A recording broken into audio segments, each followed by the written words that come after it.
The health world is full of advice. You will get people telling you do not eat this, it will make you fat. Another one tells you do not eat this because it will clog your artery. And then Martin comes here with a bold claim that fruits are actually bad for you. So in all this information, what do you believe? Who do you trust with your health? What you're supposed to know is that all this information comes from scientific studies. And when they're doing scientific studies, there's something they call N size.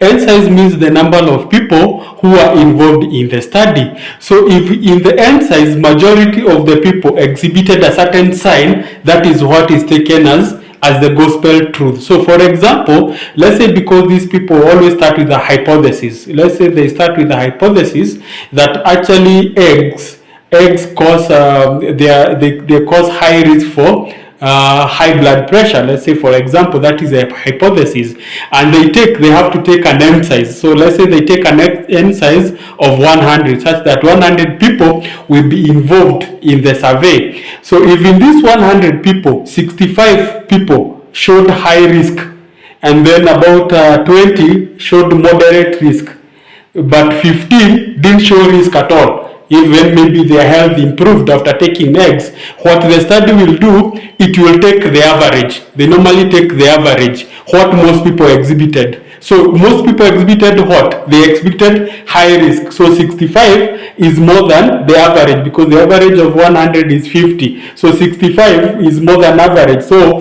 the conclusion with that will say that actually eggs can cause high blood pressure. That will be the conclusion.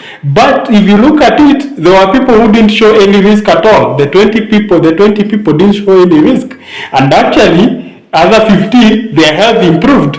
So you see, it's not the scientific study is about other people's body who respond differently. But because they take average, that one is spread as gospel truth, that a scientific study has shown this, because they took the average. But now you could be that you can take eggs and you're in the lucky 15, or you could be you take the eggs but you're in the unlucky 65. So how do you know? How do you know in which category do you fall in when you have these bold scientific studies coming out and making a statement like fruits are actually bad, or fruits are good, or don't take vegetable oils? When all these studies come in, how do you respond? How do you know whether you're in the lucky category or in the unlucky category? My suggestion is, one, that you do what I did. You do your own scientific study.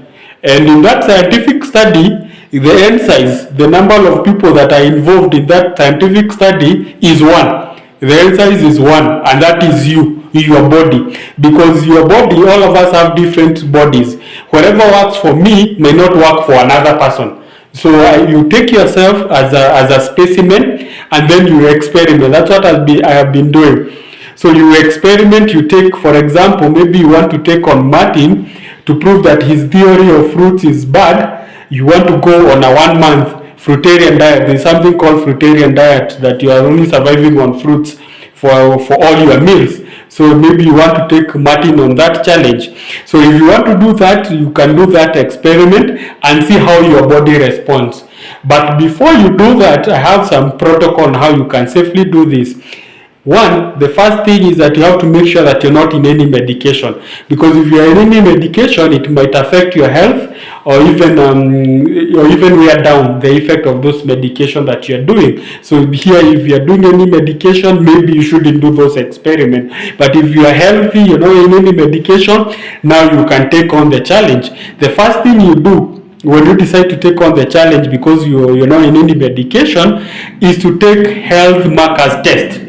The health markers test will tell you how your internal body is, so that you can take a health marker test like the one for testing your insulin to see what is your insulin level. The HbA1c test to see your insulin levels. And then the other test is the lipid profile. The lipid profile will tell you how much cholesterol is in your body. So you can take those measures before you start the experiment, so that you have the baseline to compare with after the experiment. So you go on with the experiment, then after the experiment, you take the same measures, the insulin measure and the cholesterol measure, the lipid profile.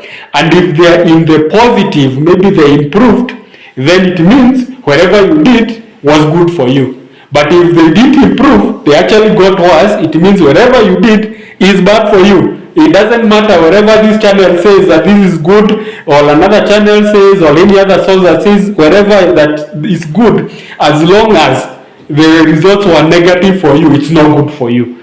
So that's how we do. For example, maybe we keep on recommending in this channel like Victoria sardines are good, so you can do the same thing. You take before you start doing like Victoria sardines only meal, you take the test, and if after the experiment the test the results come out negatively, then like Victoria sardines are not good for you. It doesn't matter how many times Martin will repeat here that Lake Victoria sardines are good for you, they are bad if the results shows otherwise.